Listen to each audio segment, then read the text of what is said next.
Hello everyone and welcome to the Broken Muffler, the show where we talk about all things Virtual Racing Championship. I'm your host as always, Eddie Kalegi.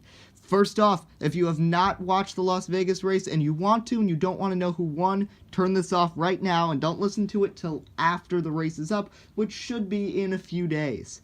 So I hope you've done that, because now I'm going to start talking about the race. So, the first person we're going to be joined by is the man who won Las Vegas. Last chance, get out. All right, Tyler McDonald. He won the race, his second consecutive victory. We'll talk to him about how he was able to get back-to-back victories. Then Jarrett Tallmadge joins us. Jarrett's been one of the fastest guys in the series, but a pair of 10th place finishes, it's been rough for him.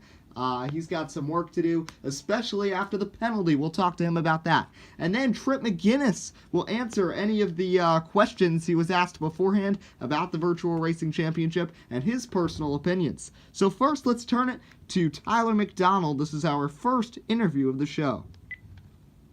A lot of guys have been unhappy after the first couple races here in the Virtual Racing Championship, but the person I'm joined by right now is not. Tyler McDonald, welcome to the Broken Muffler. Yeah, thanks.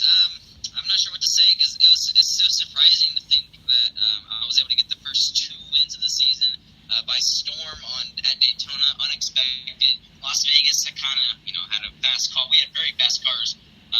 TVA did, and it was fun getting these wins. But seeing all the commotion that's going on within the races and everyone else that's racing has been a little bit interesting. So when we head to a shorter track, I'm sure this is going to get a little bit crazy. So yeah, well, let's first talk about your win at Las Vegas, second in a row. You and Jarrett were going back and forth throughout that race. Then the big disconnection with 3 laps to go by Jarrett. Take us through that final restart and how you were able to get that one done. Well, we only had 2 laps to go on the restart after 5-6 laps or something like that for pace laps, and we had to go green on that one restart. And so I can't remember who it was, but it was someone that charged the inside of Ethan Hoffman and made it 3 wide on the restart. And then we all were way out of whack when we hit the start finish line to go back to green, and I somehow prevailed from that.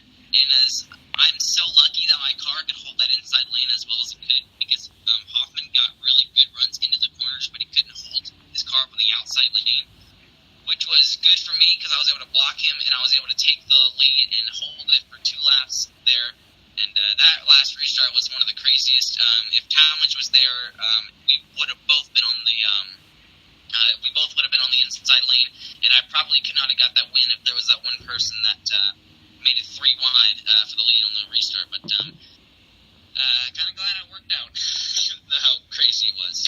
Now, you mentioned how crazy it was and some of these unhappy drivers, and there's been some rule changes this week, including the new rule when it comes to cautions. That cautions, starting with the tied race tomorrow, will only come out if there's a flip or 4 or more cars involved. How do you feel about these new rules? I honestly think this is really going to help us out quite a lot, because, especially with us going to Phoenix or ISM for the next VRC race in a road course for tomorrow's tied races, it's going to help us out a lot. Keeping longer green flag runs and stuff, kind of keeping the competition and the need for you to stay straight and not wreck your car and stuff. You're going to need to be a lot more careful, and some of these guys are not very careful when it comes to beginning mid portions of these races, and of course we're going to have quite a few towards the end and stuff as well. But we have not seen very many long green flag runs, which means there's not been all too much strategy play.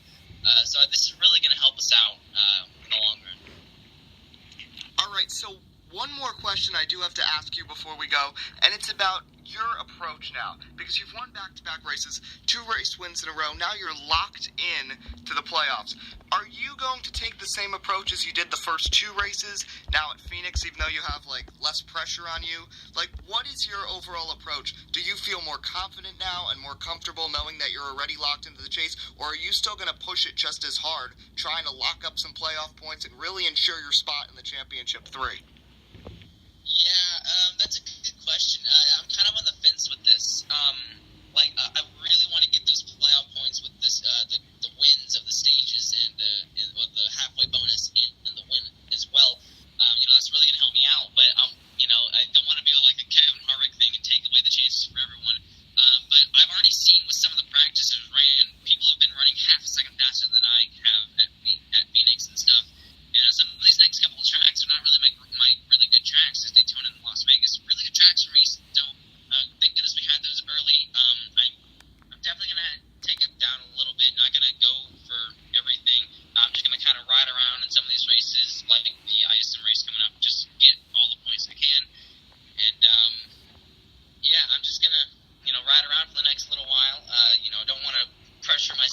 into doing anything. I'll go for what I can, but I'm not going to force it. I'm just going to let the race happen and fall into my hands if it does. One last thing before you go. We don't want you to reveal all your secrets, obviously, but you did run practice last night on your own with your custom setup, because that's the other big new change now that everybody is going to be running custom setups from now on. How do you feel about your car, and what do you have to adjust for before next Saturday's Kenyon's Graphics 125? I have my entries into these corners at ISM. I'm really good on entries, but I am terrible on the exits of these corners. That's what I need to work on. And I will for sure be working on my setups. I've got a pretty good idea where I need my setup to be able to get these good runs off the corners. For some reason, I'm really tight getting in the corners and loose really getting off. So I've got to kind of work with that and get that going. But, not really worried about it. It seemed as though I'm probably going to be maybe a top 5 car. Not necessarily winning, but, we used up other stuff in Las Vegas and Daytona. So, not really going to go for everything here. Our race car, it's going to be really iffy to find out where we're going to be on the long run, because I've only run a maximum of like 10 laps or so. And if we have the new rules with the forward car cautions or the flips, then it's going to be kind of rough for me to figure out where my car is on these longer runs. So, I'll definitely have to practice it a little bit more. All right, well, right now you're the point leader and the most dominant driver so far in the Virtual Racing Championship. Tyler McDonald, thanks for joining us on the Broken Muffler. All right, thank you. And Tyler McDonald is really going to try to continue that momentum as we head into the third race of the season. And it's not just been him. Nick Barkham is expected to be back in the 19, making his Toyota Virtual Alliance debut in the next race at Phoenix. So watch out for him. He finished second in the Daytona 125. And how about Caleb Rose, who's finished third in both races this season, putting him tied for second in the standings. So he is definitely someone to watch out for. That Toyota team is going to be rough. To a really rough and tumble team to worry about, and they are very fast. We'll get Tripp's take on that in a few minutes. But first, we're going to be joined right now by Jarrett Tallmadge whenever he's ready. Jarrett, we hope you're ready. Yes, Jarrett, you here? Mm-hmm. All right, well, Jarrett Tallmadge joins us. Jarrett, fast car at Las Vegas, led the most laps in the race, couldn't get the halfway bonus, and then the disconnection late. Just a rough week overall for you. But how did you feel about the car overall at Las Vegas? It was good. We definitely had the speed to beat out most cars there. That late caution's what really got us there. We really didn't need that late caution, because that's what pretty much put us back at the field, and that's what ended our race. Well, the other thing that we got to talk about with you, obviously you were pretty outspoken this week in your displeasure with what had happened, and you were one of the main catalysts for the rule changes. And I bet you're excited, as you're known as the fuel mileage king, the opportunity to run some longer runs now with the rules that it's got to be 4 cars wrecking or a flip. How do you feel about these rule changes heading into future races? I'm very excited about the rule changes, because as soon as I saw the rule changes, I got my notebook out and I went over every coming up, and I got fuel mileage things set out for it. So yeah, it's gonna be great to see how it goes for the first week at IMM or SMI. Well, we're just gonna call it Phoenix. Phoenix, okay. Yeah, just keep it easy. And technically, it's still the Phoenix layout on the game, and technically we're playing 2017. So the one last thing I do want to ask you, how do you feel about your speed in all of McGuines Motorsports at Phoenix? I mean, you were fast in the first couple practices, then now with the custom setups that we're going to see, we saw Austin Switzer, your teammate, become the fastest. Was there any collusion there? Was there any discussion between teammates? There was a little bit. I helped him out there and gave him my setup, and then he tweaked what he needed with it, and he's got himself a hot rod there. I mean, so do I, and we got to get Josh up in this too, get him some help with the custom setups and all that, and if we can do that, us 3 McGuines cars, we're going to really be a force to be reckoned with. All right, one last thing. Obviously, you were docked 10 points after conduct detrimental to the league the other day. You're at 0 points right now. You're 10 out of the playoffs. Do you feel like that's ground that's really, really hard to make up, or do you think you'll be able to make it up easily? Well, That's in my standards. That's actually pretty hard to make up, even though it's only 10 points because you never know what can happen in the race. So it's really hard to make up. But if our pit crew and I do my job, we'll be up there as quick as you know it. Well, bad luck for Jarrett in the first couple races, but he'll look to turn it around in the Kenyans Graphics 125. Thanks for joining us, Jarrett. Thank you. All right, so the last segment, we are excited to be joined by the analyst for the Progressive Cup Series. It's Tripp McGuines. Tripp, thanks for joining us. Oh boy, I'm excited to be here. All right, so we have some questions. All of them were by drivers from the series. But before we get to those, I want to ask you a couple things. And my first question is this. Who do you think is the most dominant team and most dominant manufacturer overall this season? Well, this is a very tough question because there are so many people that you can throw into this. And honestly, I gotta say, it is so close between McGuines Motorsports and Toyota Virtual Alliance. So, I mean, it's gonna be close. So, we're gonna really have to see. But I really like this way this Toyota Virtual Alliance has looked. I mean, first off, think about how Caleb Rose, he's the one who's everybody's forgetting about. Everybody's thinking about, oh, Barcom had that nice run at Daytona, and he's going to be back at Phoenix. Tyler McDonald's, of course, won the first two races. But how about Caleb Rose in that 20 car? He's come through, and he's finished third place in both races, putting him tied for second in points. But is that enough, Tripp, to put them ahead of, what do you think in terms of McGuines Motorsports? Yeah, and that's where I think that McGuines Motorsports still has the upper hand in a way. I still feel that McGuines Motorsports is the best team. So yeah, that's what I gotta think here. Alright, so actually a little bit of a surprise in this segment. We are, to get the same take, we're going to add our official reporter, and he's going to have pit reports in the races starting at Phoenix. Sam Wilson is also going to join us right here. So, Sam, we're going to ask you this same question right now. Who do you think is the most dominant team right now in the Virtual Racing Championship, and why?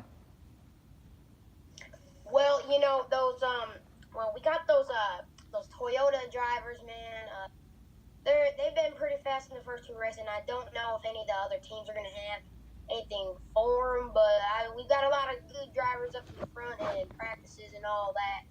But the only reason I say the Toyota drivers because they, obviously they got their guy Tyler McDonald up there winning the first two races. They got some good finishing out of their cars. But if I were to have to pick somebody else for second, I honestly don't know. The Haas guy's pretty good, McGuinn's pretty good, but yeah, it's got to be them Toyota drivers.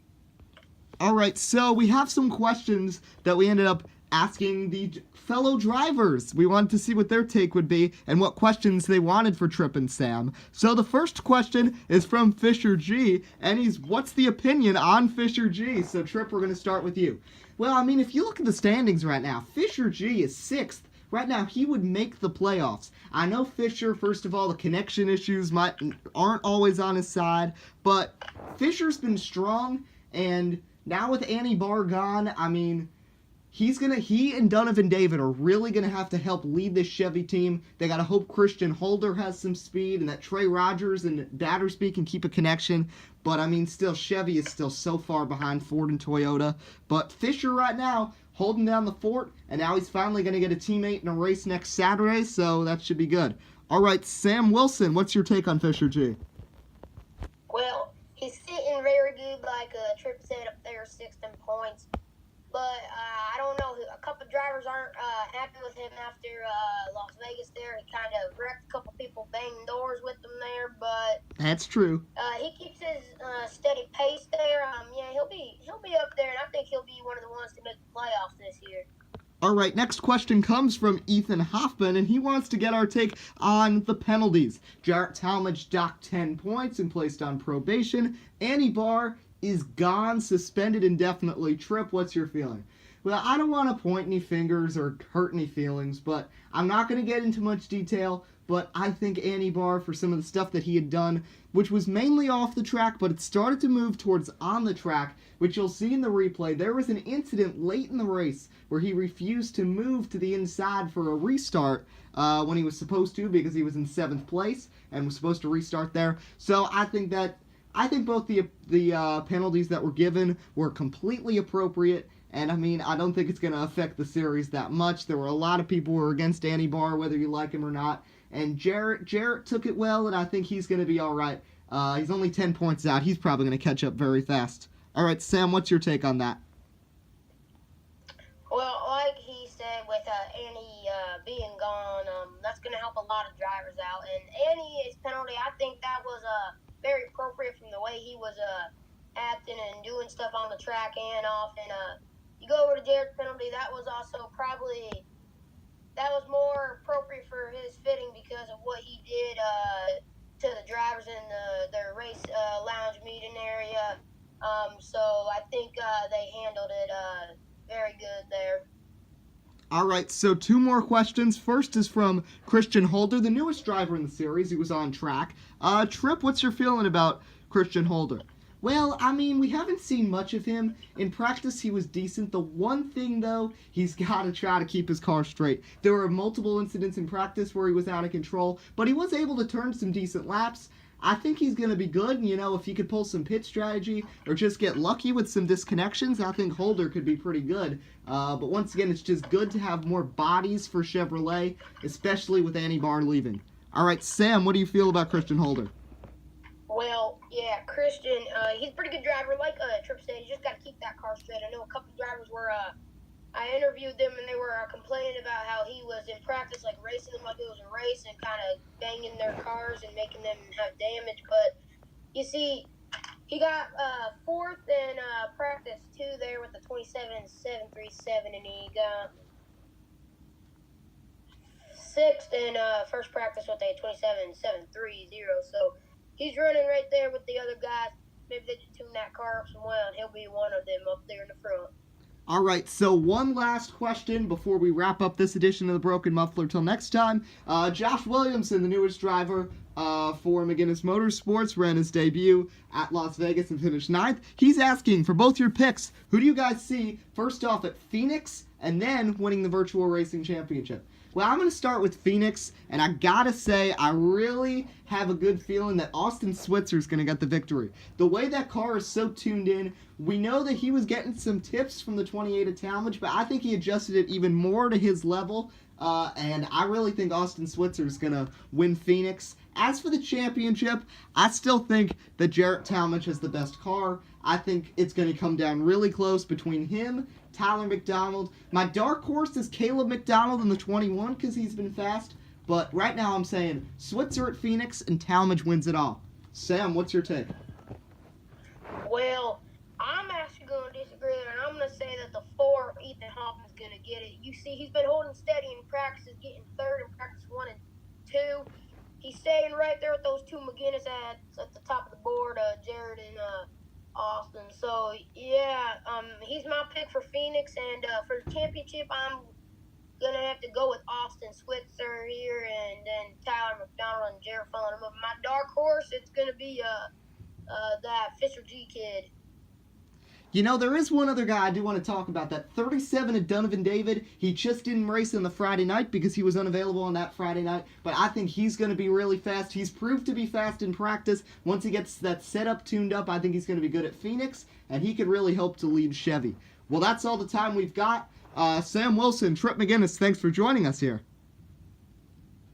All right, so that's good. All right, so that's going to wrap up this show. It's the Broken Muffler. We'll see you next time for one after Phoenix in a couple weeks. Tomorrow is the Tide Racing Series, a doubleheader at Road America in Michigan. And then next Saturday is the race at Phoenix. The Las Vegas race should be out in a few days. Well, thanks for joining us. We'll see you next time.